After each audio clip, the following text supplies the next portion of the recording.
Okay.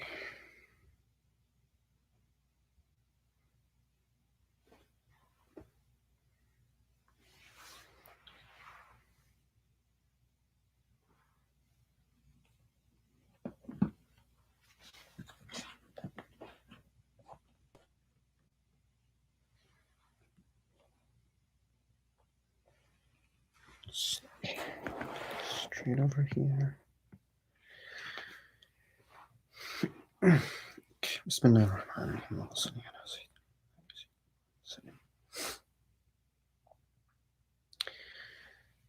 Okay, so let's start. Are we allowed to eat beer-battered fish? Okay, so there's a lot of alcohol-related questions these days. Possibly because everyone is using sanitizer, which has huge content of alcohol. Okay, so when it comes to beer-battered fish, the issue is I'm not sure about what the other schools of thought, what they say, and what is their fatwa. But in the Hanafi school, first and foremost, let me start by saying that in the Hanafi school, we have two camps. So you have one camp which who say that anything that has alcohol content, right? It doesn't matter where that alcohol is coming from, whether it's from grapes, dates, raisins, anything that has alcohol content, it is automatically going to be haram and prohibited. So it would be problematic. So it wouldn't even be a question according to this particular camp that is beer battered fish halal or not. So they would say that it's haram. It's prohibited. Whereas you have another camp within the Hanafi school who say that as long as the alcohol it dissipates, it evaporates by cooking, it shouldn't be an issue.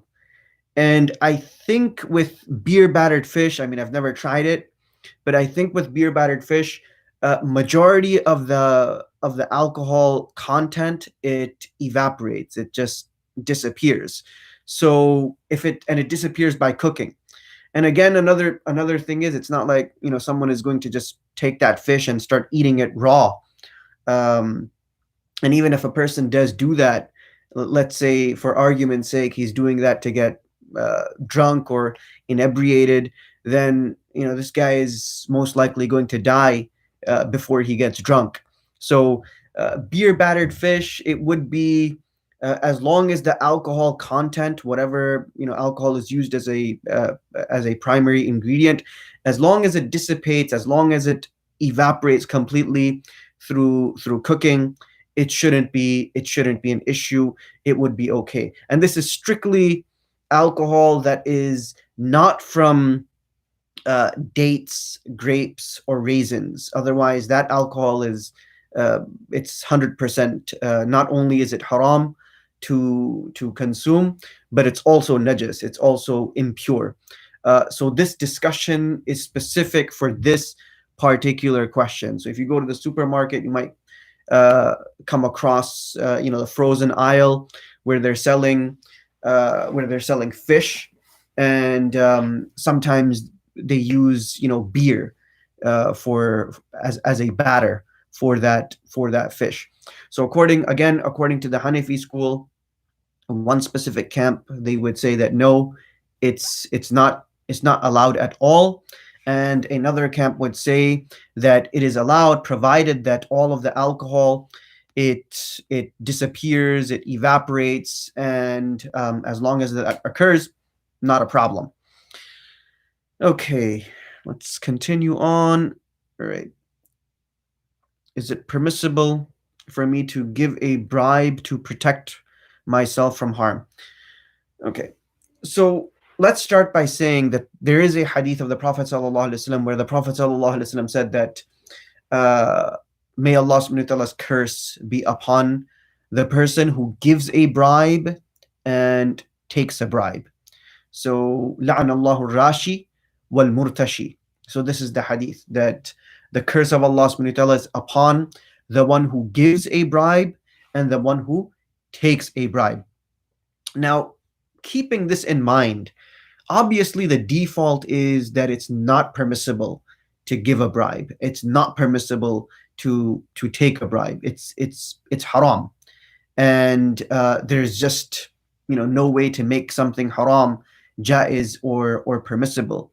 But now, when you're in a situation where there's a possibility that harm may come to you, then in that kind of situation, to protect your life, it would be permissible to give a bribe. It wouldn't be an issue if you gave a bribe in that kind of situation, if it's for the sole purpose of protecting your life.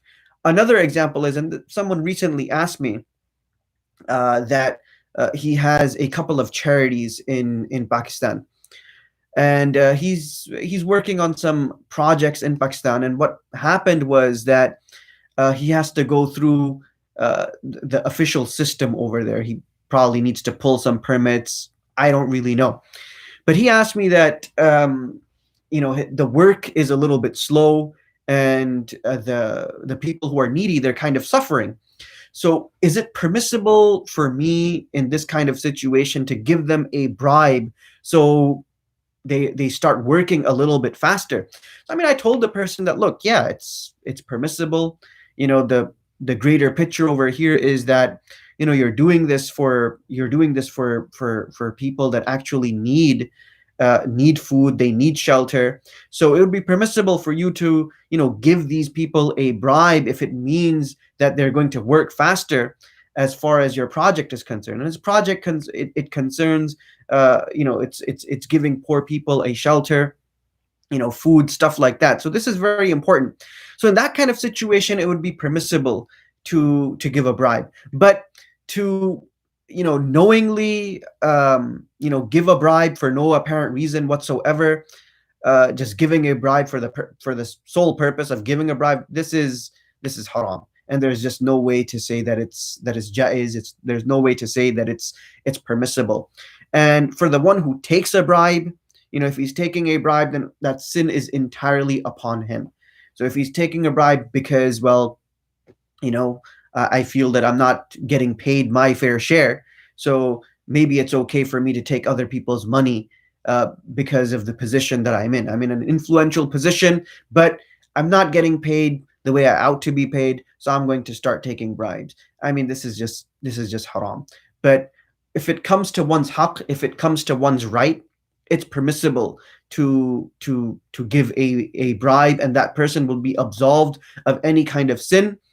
As for the person who takes the bribe, yeah, that person is going to be considered a sinner.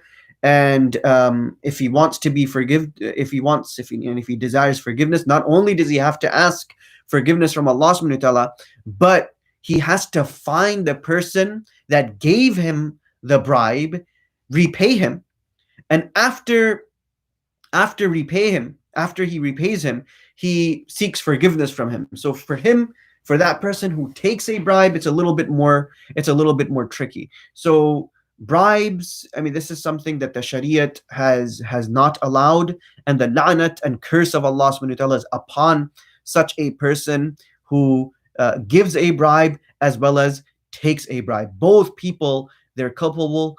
Both individuals are going to be considered as sinners, and both of them will be held accountable in the court of Allah subhanahu wa ta'ala. However, as I said, if one's haqq, if one's right is being withheld for whatever reason, then it's permissible to give a bribe. And actually, what happened when I was in Pakistan, one of my friends, he had a car that was taken to the police impound, and they would not release it. And there was just no alternative except to give a bribe. Otherwise, they're holding a very expensive vehicle. So he gave a bribe, and they released the car from the impound. I mean, it's very unfortunate that stuff like this goes on. in Muslim countries. Muslim countries, they have a lot of potential for progress, and it's just sad when you hear stories like this, that this is how it is in Muslim majority countries. Hopefully, we make dua that things change. The best way for change is for people to start going to the masjids at least once a day. Just connect with Allah subhanahu wa ta'ala, and hopefully through God consciousness and through taqwa, we can stay away from those things which are haram.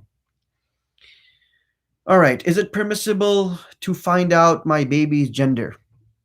Okay, so this has become common now, where uh, new parents, they want to find out the gender of the child. There's nothing wrong with it. I mean, it's not against Sharia. It's not against any Islamic ruling. It's permissible to find out the gender of the child, whether it's a boy, whether it's a girl.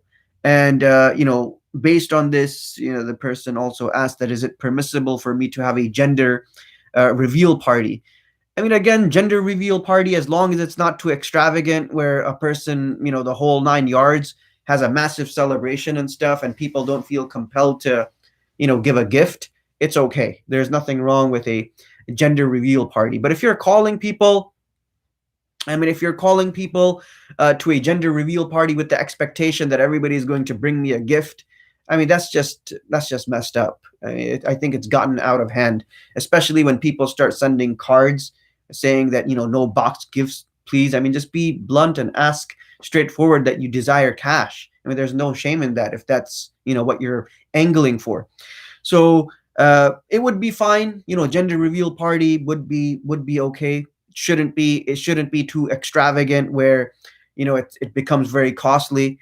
When things become costly, it goes into the realm of, not permissible. It goes into the realm of israf and just wastage.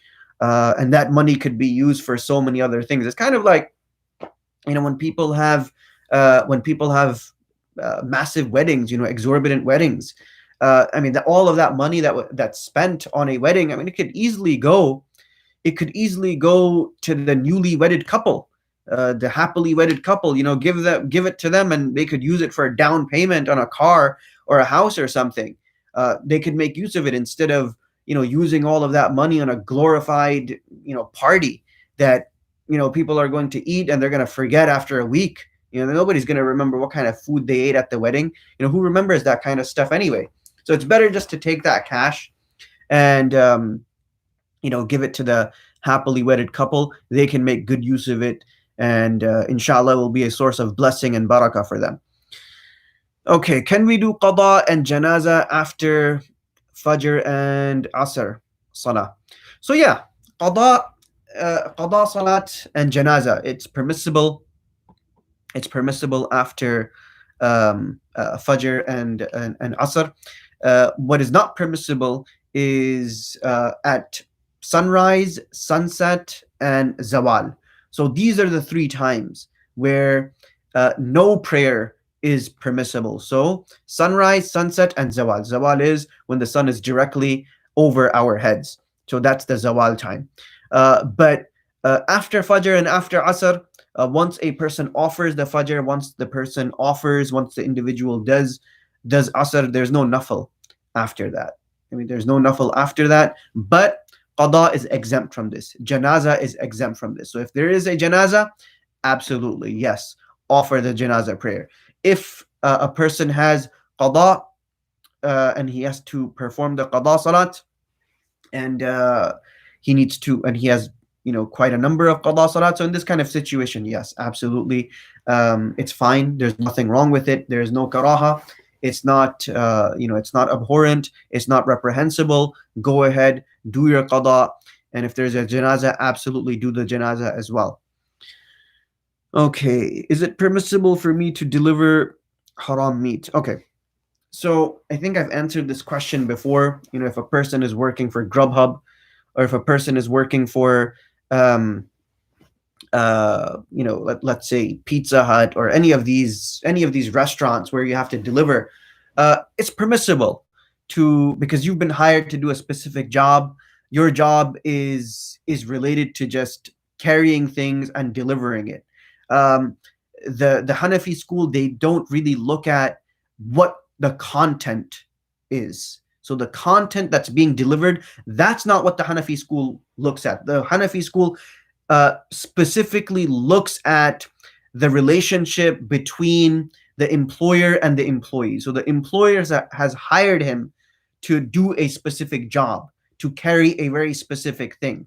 And that specific thing doesn't necessarily have to be something haram. It could be something halal as well. So that has no relationship on the actual act of carrying something that is haram. So if a person is, going out, and he's a delivery man, and he's carrying haram meat, it's permissible, and the income also would be permissible. But I would advise that that person searches for another job, because as Muslims, our conscience obviously is going to always feel, there's always going to be that unease, that how can we deliver something that's haram. If a person is delivering, let's say pork, yes, the edict that's given, it's that it's halal, there's nothing wrong with it according to the Hanafi school. But a person's conscience is always going to be uneasy. It's better to search for another halal alternative, and inshallah that person will find one. Okay. So, before I get to the Facebook questions, let me just respond to these questions that I received. Direct message. Okay, so Eid decorations. Is it permissible to have Eid decorations in the house? Again, nothing wrong with having Eid decorations, having an Eid cake, stuff like that. The only issue is, again, it shouldn't be extravagant. I mean, we shouldn't be, breaking the bank and just decorating the entire house, going crazy, putting Eid banners everywhere, and God knows what else people are doing, balloons and firecrackers. I mean, where does it stop? So, I mean, to a certain extent, it would be permissible. But just going beyond a certain limit, it would be problematic. Now, what that limit is, that's up for discussion. I mean, anything that people would consider as wastage, that would be the limit. So, if a person is putting a very humble looking banner, Eid Mubarak or something, okay, yeah, fine, you knock yourself out. Go ahead and put a, Eid Mubarak banner. Nothing wrong with it. You want to make a cake? Go ahead, make a cake. There's nothing wrong with making a cake, Eid Mubarak cake. So anything along these lines, as long as it's, within as long as a reasonable amount is spent and not an extravagant amount, then it's okay. There's nothing wrong with it. So yes, Eid decorations, it would be fine. I mean, this is the occasion where Allah subhanahu wa ta'ala is commanding us to express our joy and express our happiness. So we should express our joy. We should express our happiness. This is the command of Allah subhanahu wa ta'ala. So yes, Eid decorations, to answer your question, it would be permissible, but for Allah's sake, within limit. Don't be extravagant when it comes to Eid decorations. I mean, Eid is over now, but I guess this would apply for next Eid. All right. Can we eat all the body parts of the animal? Okay. Let's see. So in the Hanafi school, and I'm strictly going to answer based on the Hanafi school. Okay. So according to the other schools, as far as I know, they allow all parts of the animal to be consumed except flowing blood. So all other parts, according to the other schools, it is permissible for consumption. According to the Hanafi school, there are 7 parts of an animal that is not permissible for consumption. Number 1, obviously flowing blood. Number 2, the urinary tract of a male. Number 3, the urinary tract of a female. Number 4, the testicles of the animal. Number 5, glands. Number 6, the bladder. And number 7, the gallbladder. So these things are makruh tahrimi. They are severely abhorrent to consume any of these things. There are 7 in total. Again, flowing blood, urinary tract of a male, urinary tract of a female, testicles, glands, bladder, and gallbladder. These are the 7 things that are prohibited from an animal even after that animal is slaughtered. Even after that animal is slaughtered, it is not permissible to consume any of these 7 parts. Any of these 7 parts, it's not permissible for consumption. I know that in Pakistan, they're pretty big on katakat. It's called katakat. They if you go to any corner restaurant, they have katakat over there. So katakat is it's the heart of the animal, the heart, liver, and the testicles of the animal, and they make katakat out of it. But this is not, according to the Hanafi school, this is not permissible. There's a hadith which is narrated by Imam Mujahid, rahimahullah. He was a very great tabi'i. So he narrates a hadith to this effect, where the Prophet ﷺ has prohibited these 7 parts of an animal. So again, flowing blood, the urinary tract of a male and female, testicles, glands, bladder, and the gallbladder. So these things are impermissible to consume even after the animal is slaughtered. So forget before, even after the animal is slaughtered, it's still haram to consume these body parts. So hopefully this answers the brother's question.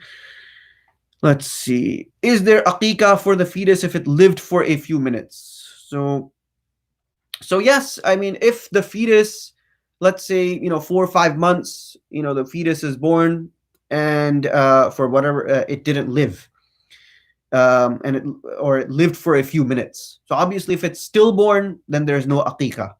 And first and foremost, let me say that aqiqah in of itself, this is mustahab. So aqiqah is mustahab. It's not wajib, right? Many people think that aqiqah is wajib. It's necessary, that we have to do it. No, it's not. It's not necessary, and you don't have to do it. Aqiqah is mustahab. So if, let's say, the couple, they want to do aqiqah for the fetus, if it's stillborn, then there's no aqiqah.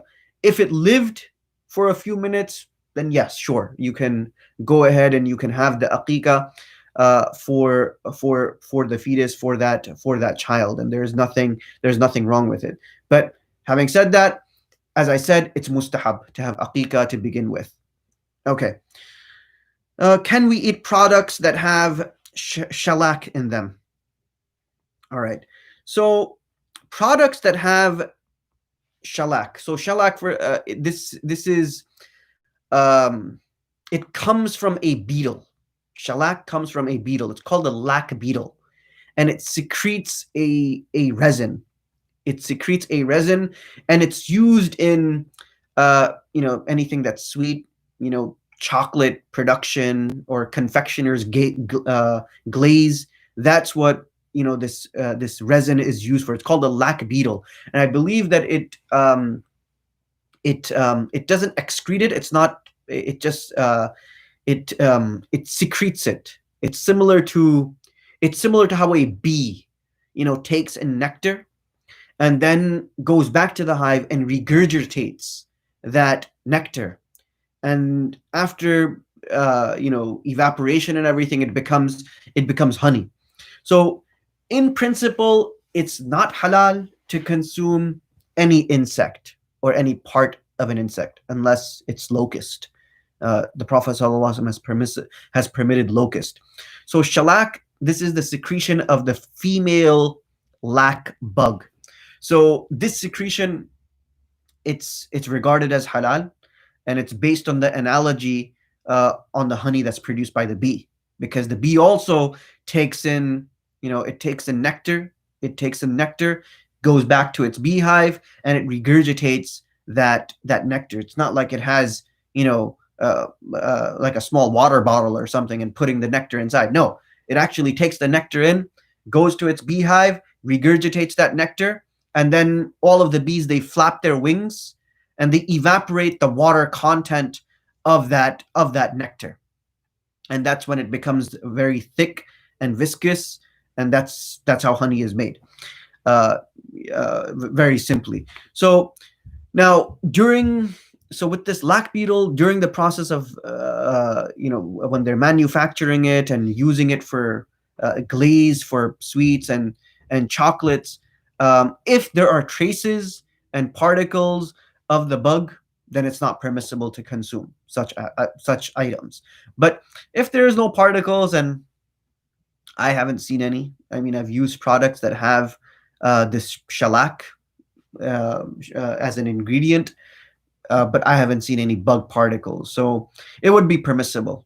So there's nothing. I guess this is something that is commonly used by bakers. They use shellac, but obviously it's better to, if a person feels uneasy, it's better to stay away from it altogether. But the ruling is that it's permissible. There's nothing wrong with using a product that has this as an ingredient, shellac. It's called shellac, and and they have it in confectioner's glaze. People use it. These bakers, they have something called confectioner's glaze. They use it to glaze donuts and use it for a lot of candies and chocolate production and stuff. So nothing wrong with it, and you can use it by all means. Okay, so that completes the questions. Let's see what else do we have over here. Okay, brother. Okay, Kaiku Ray is asking, is it okay to pray nafil salah behind a non-baligh child to help him with his hifz? Yeah, absolutely, it's permissible. Yeah, there's nothing. Yeah, it's permissible for a person to pray nafil behind a non-baligh to help him with the hifz. There's nothing wrong with it. The question arises in the fard salah. That is it permissible to pray fard salah behind a non-baligh? So according to the Hanafi school, it's not permissible to pray fard salah behind a non-baligh. It's permissible to pray nafil behind a non-baligh and to help with the hifz. A discussion would also come during Taraweeh that if there is no one competent to lead the Taraweeh and there is one hafidh, but he's not, that hafidh is not, he's not baligh, he's not mature yet, he's 10 years old, 11 years old. There is a discussion within the Hanafi school that it's permissible if there is nobody to lead and complete the Quran in the month of Ramadan. It's permissible for that child to lead Taraweeh, since Taraweeh in some aspects it's a type of nafil.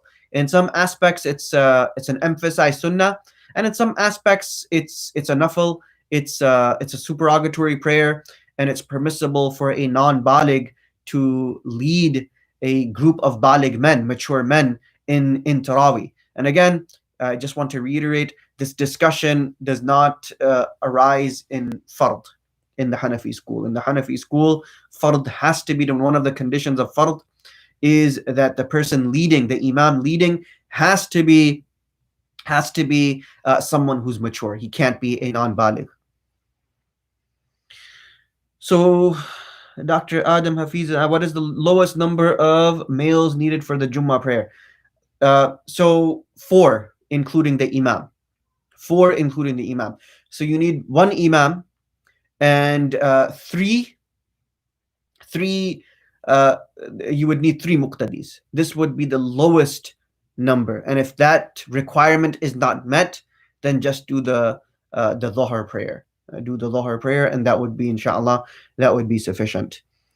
Okay, so yes, just to be on the safe side, it's just better to have 1 imam and 3 muqtadis. So 1 imam and 3 muqtadis, and again, those 3 muqtadis, they have to be mature, and Jumu'ah has to be obligatory upon them. So if there's females, Jummah is not obligatory on females. Yes, they can come for Jumu'ah, nothing wrong with that, but it's not obligatory for on females to perform the Jumu'ah to begin with. So those who are offering Jumu'ah, they have to be 4 sane, mature adults, and only then would the requirements of Jumu'ah be met. So if there is females over there, let's say there's 2 males, 1 female, in that kind of situation, you're going to do dhuhr, because again, it's not obligatory for the female to offer Jumu'ah. Although it's permissible for them to come for Jumu'ah, nothing wrong with them coming. The issue over here is is the correctness of the Jummah in of itself. That is the Jummah valid to begin with? So you would need to have, yeah, you would need to have four. You would need to have four mature, sane adults. Okay. Any other questions? Any other questions before we break? Inshallah, next week we'll be starting the classes at 8:30, since Maghrib is coming in earlier and earlier. So, I'm sorry, Isha is coming in early. So after Maghrib, and so is Maghrib. So we'll be having our classes at 8:30, inshallah. Tafsir tomorrow. Okay, let me see what's going on. Look on YouTube chat. Okay. Oh, Jazakallah khairan, Adil.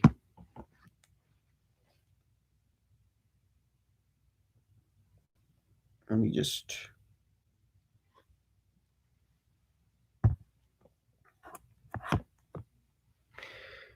All right. Yes. Okay. Getting interest on a security deposit. What's the ruling on this and an interest in general? It seems like in some cases you can't avoid it, or maybe I'm wrong. Okay. All right. So interest on a security deposit. How exactly does that work? Is it similar to a bank? So if you're putting your money into a bank and you're getting interest on it, that interest you could use it, let's say, to pay off a ticket or something. You could use it for that. You can also use that interest and give it to the masjid, and you can let the masjid know that use this money for toilets and stuff. Use it for toilet related stuff. Tissues and stuff like that. Don't use it for masjid upkeep, but maintenance of the toilet, stuff like that, it would be permissible. It's for an apartment. Okay, very small amount of interest though. So the landlord, am I understanding this right? Is the landlord giving you interest because he took that security deposit, or are you giving interest? So if the landlord is giving you interest, it's okay. There's nothing wrong with it. You could use that. You could use that money, and it would be fine. And if you feel uneasy about using that money, then just give it to the masjid with the instructions that they use it for the bathrooms or something. But according to the Hanafi school, living in a non-Muslim country, it's permissible to take interest. It's not permissible to give interest, but it's permissible to take interest. So if you put your money into a bank or something and it accrues interest over time, it's permissible to use that interest, even for one's personal use. There would be nothing wrong with it. And this is strictly according to the Hanafi school. I'm answering this question based on the Hanafi school. The other schools don't allow it. And there's text to this effect as well. La riba bayna al-muslim wal-harbi fi dar al-harb. In the land of kufr, in the abode of kufr, there is no riba. And Abbas radiallahu anh, he would engage in ribawi transactions with the non-Muslims of Makkah. So it would be fine in a non-Muslim country to put your money into a bank, let interest accrue. You could use that money for your own necessities as well, if you like. And again, if you feel uneasy about it, you can always give it to a masjid and give it to them with the instructions that use it for the bathroom or something. Okay. Yes, we can have a savings account, Brother Adil. We can have a savings account. Absolutely, we can. Put your money into a savings account, let interest accrue. I'm sure we all get tickets from the police now and again, or tickets for parking somewhere wrong. Use that money to pay off a ticket. Okay, is kidney okay to eat? Yes, kidney is fine. Kidney, liver, all other parts of the animal are fine for consumption. It's just the 7 that I mentioned that are impermissible for consumption. Okay, Mechanic Seb is asking, you guys starting 5 prayers again? Yes, we are. So all 5 prayers, they have started. And khush khabri for you is that they've dropped the registration. So no more registration for Jumu'ah. You can come to Jumu'ah without any registration, inshallah, and you're not going to be stopped at the door. You're not going to be sent back, inshallah. So yes, by all means, come for the 5 times prayers. Come for Jumu'ah. No registration. You don't have to, give your email or give your details and social security number to come to the masjid. Okay. Any other questions? Okay. Inshallah, I'll see you Mechanic Sub. Jazakallah khairan. All right. So, as I said, so from next week, actually from tomorrow, we'll be having classes. So Sira class will be at 8:30 next week, possibly sooner, depending on the time. But just watch out for the link on the masjid group. Most likely it's going to be, if not 8:30, it might be slightly earlier, depending on what time Maghrib is and what time Isha is. I think Isha for next week is 9:45, so we can safely start at 8:30 and end at 9:30. This is for all of the classes on Friday, Saturday, and Sunday. Jazakumullah khairan for everyone who stopped by. Barakallahu fikum. Remember me in your du'as. Assalamu alaikum wa rahmatullahi wa barakatuh.